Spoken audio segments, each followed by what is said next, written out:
Hello friends, നമ്മളൊന്ന് check ചെയ്യാൻ പോകുന്ന റേഡിയേറ്റർ ഫാനിൻ്റെ ലോ സ്പീഡ് വർക്ക് ചെയ്യാത്തതാണ്. ഇത് ഫസ്റ്റ് ആക്ച്വേഷൻ ടെസ്റ്റ് വഴി ചെക്ക് ചെയ്ത് നോക്കാം.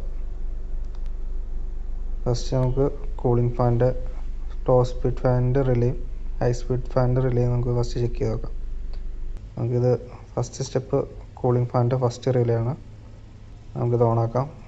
നമുക്കിവിടെ ഫാൻ റൊട്ടേറ്റ് ചെയ്യുന്നില്ല. നമ്മളോട് ചെക്ക് ചെയ്യുമ്പോൾ റിലേ ഉള്ളിൽ വർക്ക് ചെയ്യുന്നുണ്ട്. നമുക്ക് നോയ്സ് ശ്രദ്ധിച്ചാൽ മതി. നമുക്കടുത്തത് കൂളിംഗ് ഫാൻ സെക്കൻഡ് റിലേ, നമുക്കത് ഓൺ ചെയ്യാം. നമുക്ക് ഫാൻ റൊട്ടേറ്റ് ചെയ്യുന്നുണ്ട്, അതായത് ഹൈ സ്പീഡാണ് ഇപ്പോൾ റൊട്ടേറ്റ് ചെയ്തുകൊണ്ടിരിക്കുന്നത്. ഈ ഫാനിന് ലോ സ്പീഡ് നമുക്ക് വർക്ക് ചെയ്യുന്നില്ല. നമുക്ക് വോൾട്ടേജ് ചെക്ക് ചെയ്യുമ്പോൾ ലോ സ്പീഡും ഹൈ സ്പീഡും നമുക്ക് വോൾട്ടേജ് ഇവിടെ കിട്ടുന്നുണ്ട്. നമുക്കിവിടെ കംപ്ലൈൻറ്റ് റെസിസ്റ്ററിലാണ്. റെസിസ്റ്ററിൻ്റെ ബ്രേക്ക് സംഭവിച്ചിട്ടുണ്ട്. ഇതിനകത്ത് നമുക്ക് കണ്ടിന്യൂറ്റിയും റെസിസ്റ്റൻസും നമുക്ക് ഇതിനകത്ത് കിട്ടാനില്ല.